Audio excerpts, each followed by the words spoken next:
¿Cómo están? Muy buenas tardes. Qué gusto que nos acompañen esta tarde de viernes aquí en la UNAM Responde para seguir abordando todos esos temas que nos tocan como universitarios y como sociedad. Hoy en la entrevista platicaremos sobre la iniciativa de ley en torno a las telecomunicaciones y la radiodifusión. Además, Sandra Lorenzano nos habla sobre el CEPE y la enseñanza del español. Les tenemos información sobre el cuidado de los mamíferos y ceguera vegetal es el tema que aborda hoy nuestra biodiversidad. Quédense con nosotros durante los siguientes minutos.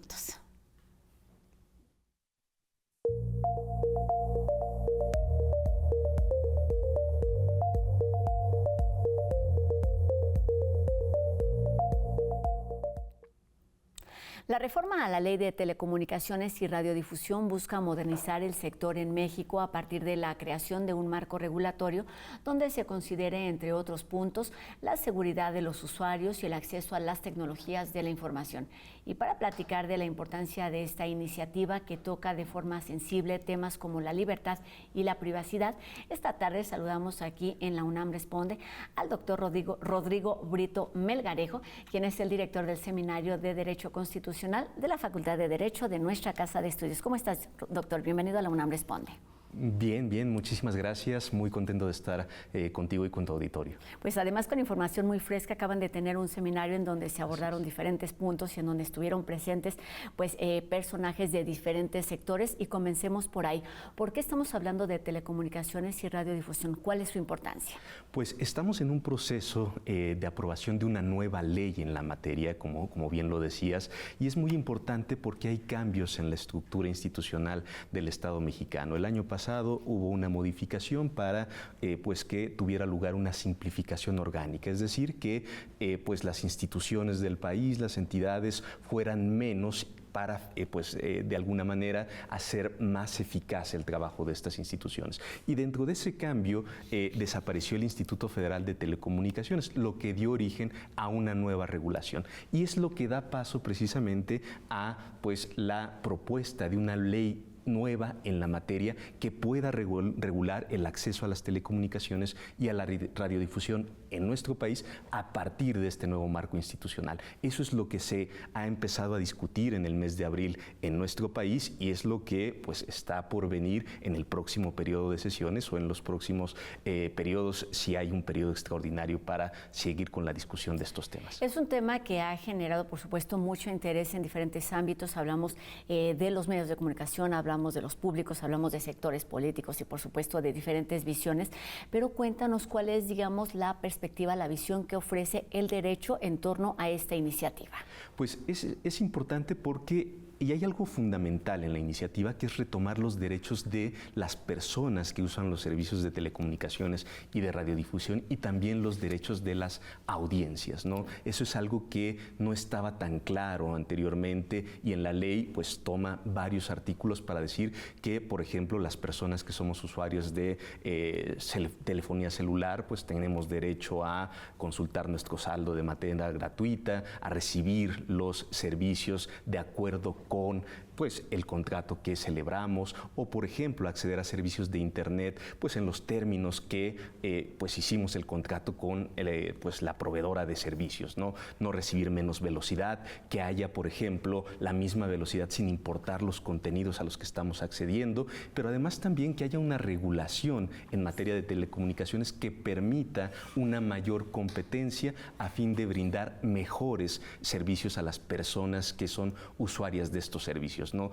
Facilitar, por ejemplo, el acceso a radios comunitarias, a servicios de corte social, a personas que forman parte de pueblos y comunidades indígenas que tengan acceso a servicios de telecomunicaciones. En fin, me parece que hay muchos puntos que es importante tratar en la ley que se está discutiendo y que tiene como finalidad ampliar el espectro de personas que tengan acceso a este tipo de servicios, ¿no? La presidenta de la República decía que una de las finalidades más importantes de la ley es lograr que 15 millones más de mexicanas y mexicanos tengan, por ejemplo, acceso a Internet. Eso es lo que se busca con esta ley.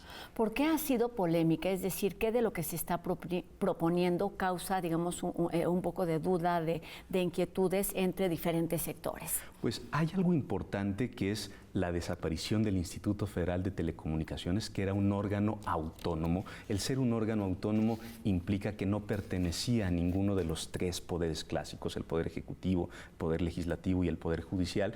Y ahora lo que surge es una nueva agencia, una Agencia de Transformación Digital y Telecomunicaciones que formará parte, y eso es algo que se critica mucho, formará parte del Poder Ejecutivo.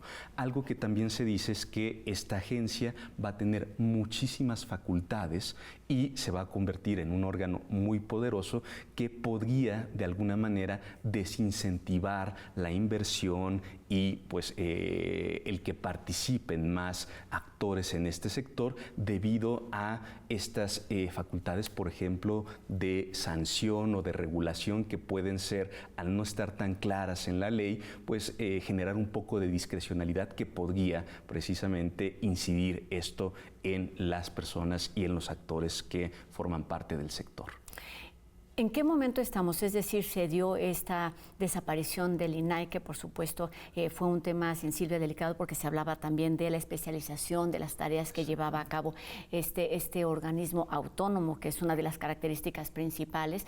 Hemos hablado sobre el tema con especialistas del Instituto de Investigaciones Jurídicas y nos explicaban, digamos, el contexto. Pero entonces esto pasó hace unos meses, la iniciativa sigue siendo una iniciativa. Cuéntanos un poco del proceso que se debe seguir para poder hablar de la aprobación de una nueva ley de telecomunicaciones y radiodifusión. Sí, pues todas las leyes tienen que seguir un proceso legislativo en el que participan ambas cámaras del Congreso, la Cámara de Diputados y la Cámara de Senadores. Una de estas dos cámaras es la Cámara de Origen, es decir, la Cámara en la que se presenta esta iniciativa. En este caso fue el Senado de la República en donde se presentó la iniciativa. ¿Qué es lo que ocurre después? Que esa iniciativa se turna a comisiones que están integradas por diputadas y diputados que son especialistas en la materia para elaborar un dictamen, es decir, una opinión técnica jurídica sobre la viabilidad de esa iniciativa que en este caso fue presentada por la presidenta de la República.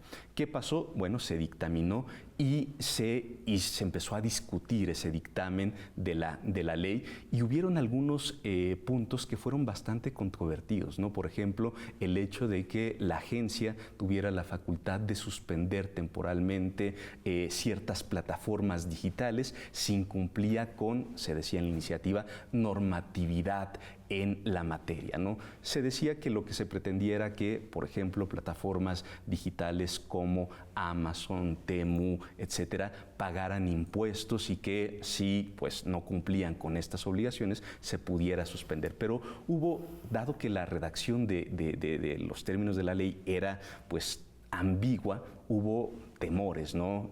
Se puede censurar a partir de una amenaza constante del bloqueo de una plataforma de carácter temporal, ¿no? Por ejemplo, X o Facebook por algún tipo de contenido, y eso causó tanta polémica que se detuvo la discusión de la ley en materia de telecomunicaciones y radiodifusión. La presidenta de la República dijo, vamos a discutirlo, vamos a pues hacer ejercicios de parlamento abierto, vamos a invitar especialistas para que este tipo de cuestiones pues se debatan y se llegue a una regulación como la que merece pues las y los usuarios de los servicios, ¿no? Entonces, ¿qué fue lo que pasó? A partir de esto se suspende el trámite legislativo y pues lo que se va a hacer ahora es convocar a personas expertas para que hayan discusiones sobre los contenidos de la ley y después seguir a la aprobación eventualmente en el Senado para que pase a la Cámara de Diputados y si se aprueba también ahí, pues que sea publicada esta ley.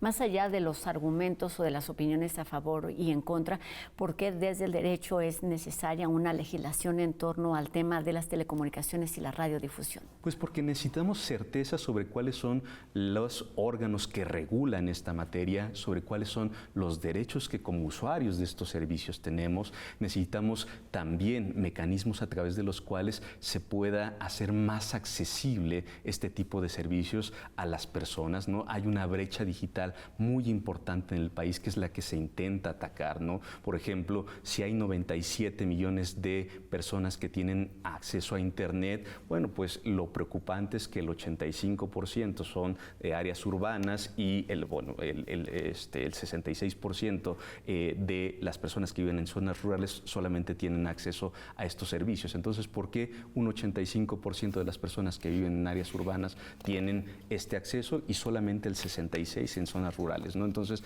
hay una brecha digital que pues se trata de corregir a partir de una regulación que abra estos servicios a nuevos actores, que permita a través de la simplificación administrativa, es decir, trámites menos complejos, pues menos requisitos, pues que existan más posibilidades de que cada vez más empresas, actores puedan estar involucrados en el ámbito de las telecomunicaciones. Y ahora sí, volviendo a esta iniciativa que se presentó, que ha tenido distintos comentarios, pero además se hablaba como de la necesidad de realizarle diferentes modificaciones, que en referencia a temas como el uso público del espectro, la obligación de la interconexión, menos requisitos para radios públicas y comunitarias. Hay temas que quedan muy claros, pero lo que está ahí, digamos, en el fondo y también en la forma, tiene que ver con temas de libertad y privacidad.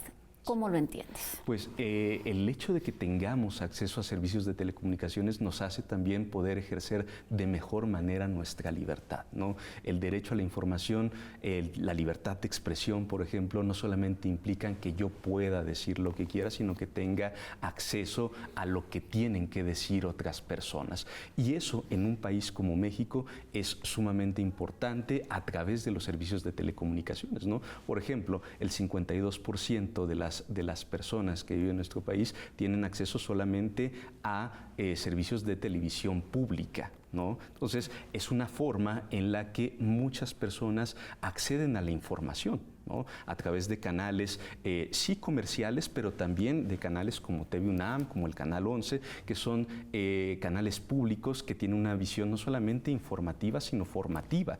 No puedo ejercer mis libertades si no tengo, por ejemplo, no puedo ejercer mi libertad de expresión si no tengo qué decir, ¿sí? ¿Y cómo me voy a llegar yo de esa información? Bueno, pues la televisión es una vía muy importante, la radio es una vía también importantísima, el 33% de las personas en zonas urbanas recurren a la información que se da a través de la radio, el 32% en zonas rurales. Entonces, son canales de comunicación que permiten que yo pueda ejercer mi libertad de expresión, pero también a través de una regulación adecuada, pues se protege la privacidad de las personas, ¿no?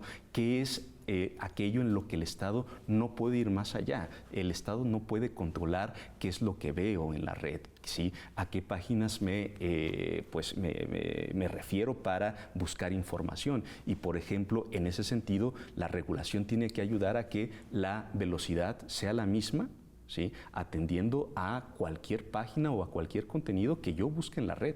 No me pueden bajar la velocidad si hay algo que yo busco que a lo mejor a la autoridad no le gusta. Entonces, la privacidad es un límite precisamente a la actuación del Estado y de otros particulares para que yo pueda tomar decisiones sobre a qué quiero acceder. Estamos hablando también de temas de protección de datos, de la transmisión de propaganda, que es un tema que también ha estado muy presente en los últimos días. ¿Algo que decir sobre ese tema? Sí, pues algo que ha estado en la mesa es sobre la posibilidad, por ejemplo, de que gobiernos extranjeros puedan transmitir propaganda en nuestro país, ¿no? Y se han propuesto precisamente en la ley que solamente las personas extranjeras puedan recurrir a estos medios para compartir información de carácter cultural o turístico, ¿no? Que no puedan pues, por ejemplo, difundir propaganda política o que pueda, como ocurrió en algún momento, sensible, ofensiva o discriminatoria, que exacto, es el tema que estuvo muy presente ahí hace algunas semanas.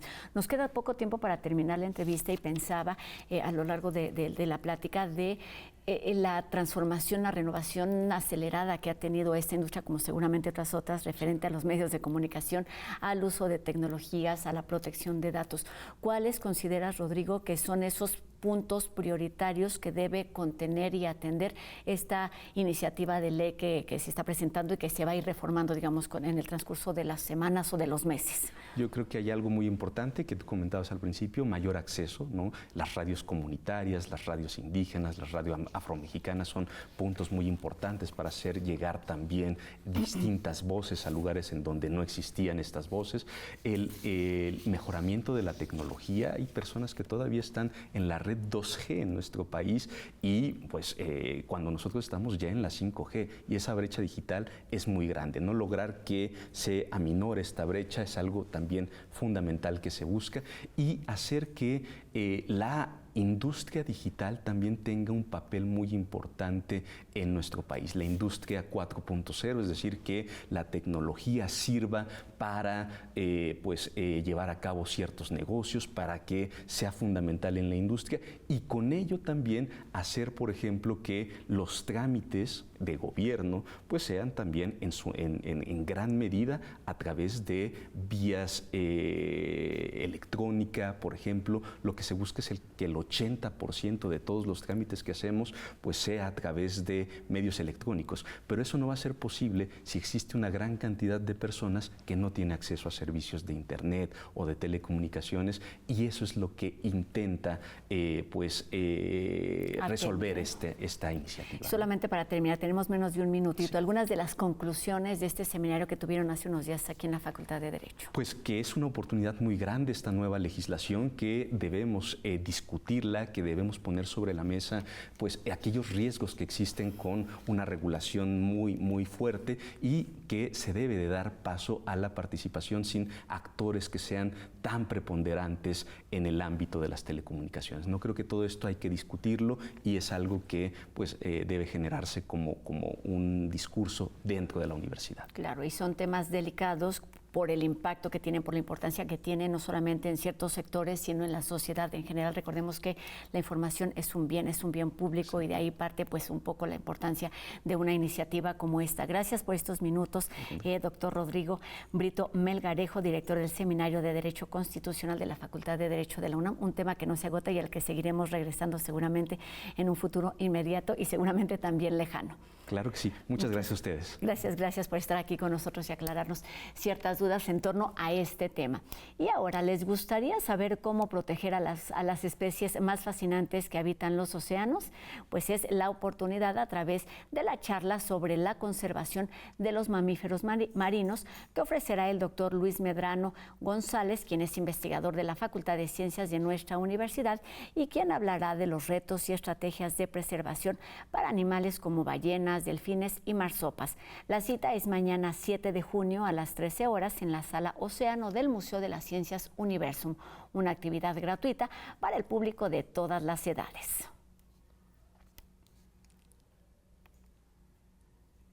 Mirar con atención todo aquello que nos rodea es una manera de conocer el entorno y así dar el primer paso para preservar la riqueza natural. Sobre el término de ceguera vegetal nos habla hoy nuestra biodiversidad.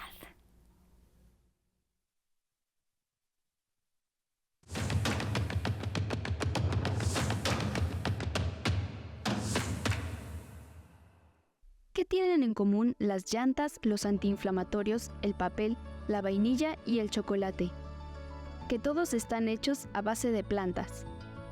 Hoy en día muchos no sabemos de dónde vienen las cosas que utilizamos, sobre todo quienes vivimos en la ciudad. Seguro te has comido un chocolate, pero ¿alguna vez te has preguntado dónde crece el árbol o cómo es la semilla del cacao? Hagamos otra prueba. Si vas al parque o a algún jardín, ¿cuántas plantas conoces? Si la respuesta es que pocas, seguramente tienes lo que los biólogos Wondersee y Schussler llamaron ceguera vegetal. Y no es solo que no reconozcamos a las plantas que nos rodean, sino que muchas veces tampoco apreciamos su importancia. Cuando ves un sillón te preguntas de dónde salió la madera, la tela que lo forra o las fibras de su interior. En el 2018, un estudio dio a conocer que en los países industrializados, más del 30% de los niños de 9 a 12 años no sabían que las frutas se cultivan. Incluso algunos creían que las manzanas crecen en el supermercado. Pero esto no es solo un problema de los niños. Si tú vieras la orquídea de la vainilla, ¿la reconocerías? ¿O solo la has visto en extracto? ¿Reconocerías la vaina quizás? A lo largo de tu vida seguramente has utilizado medicamentos muchas veces, pero ¿sabías que muchísimos de ellos existen gracias a las plantas o a los hongos? Muchos antiinflamatorios provienen de la amapola. Los anticonceptivos surgieron de la planta del barbasco. La aspirina proviene de la corteza del sauce blanco. E incluso medicamentos para el corazón, como la digoxina, se extraen de una planta. Pese a lo vitales que son para nuestra existencia, al menos el 40% de las plantas del mundo están en peligro de extinción, según un informe del 2020. Si queremos salvarlas, necesitamos curar nuestra ceguera vegetal. Conocer las plantas, prestarles atención y hasta quererlas puede ser vital para que tomemos medidas para su conservación. No son solo materias primas para nuestros objetos, son el sustento de casi toda la vida en la Tierra.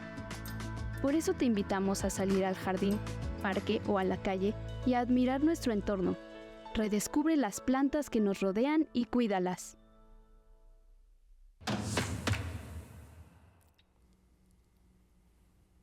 Conocer no solo para disfrutar, sino para cuidar.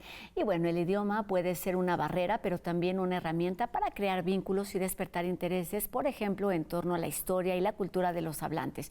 Y es justo lo que promueve el CEPE. Sobre nuestro Centro de Enseñanza para Extranjeros nos platica Sandra Lorenzano en la UNAM en el Mundo.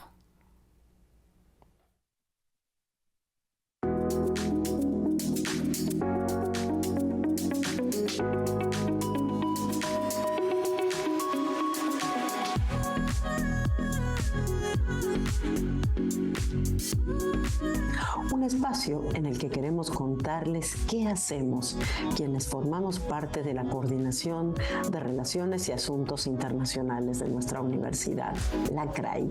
Y hoy vamos a hablar del Centro de Enseñanza para Extranjeros de la UNAM, el CEPE. Es una entidad educativa fundada en 1921 con el propósito de universalizar el conocimiento sobre la lengua española y la cultura mexicana, así como apoyar académicamente a las comunidades mexicanas en el exterior.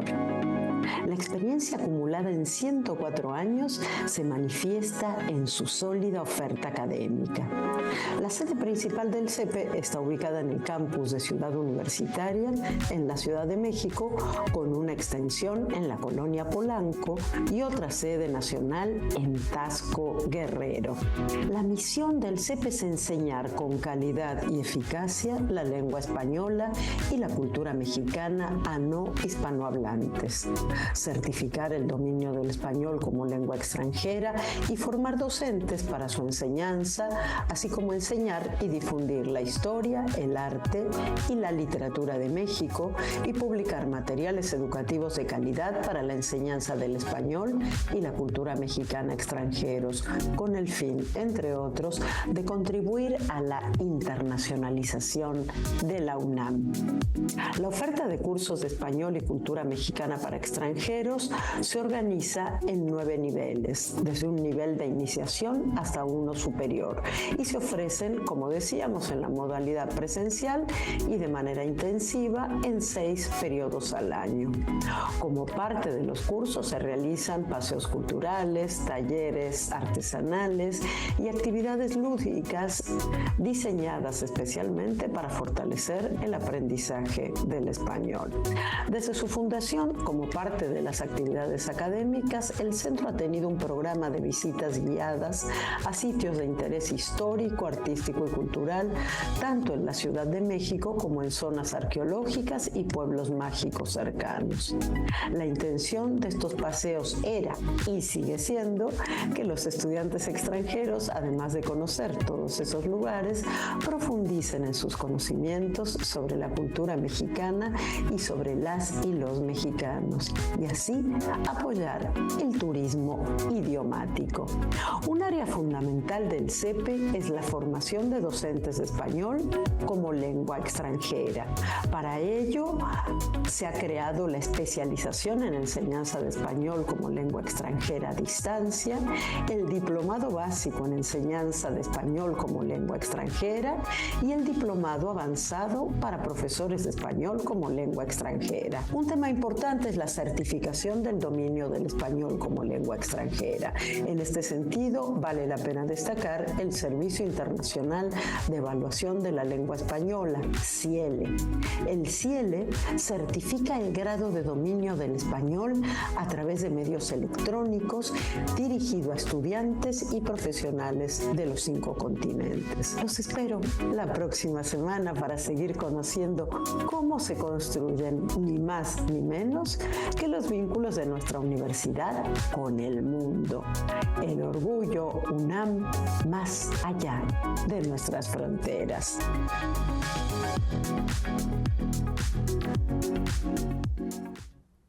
Terminamos así nuestro programa de hoy, también la semana. Agradecemos a Fernanda Ramírez su participación en la interpretación de lengua de señas mexicana y les recordamos a todos ustedes que podemos estar en contacto a través de nuestras redes sociales que ustedes ya conocen y aparecen también en este momento. Y bueno, terminamos. Les deseamos que tengan un excelente fin de semana y los invitamos a que nos acompañen el próximo lunes, 2:30 de la tarde, por supuesto, en TV UNAM. Mi nombre es Rosa Brizuela. Adiós.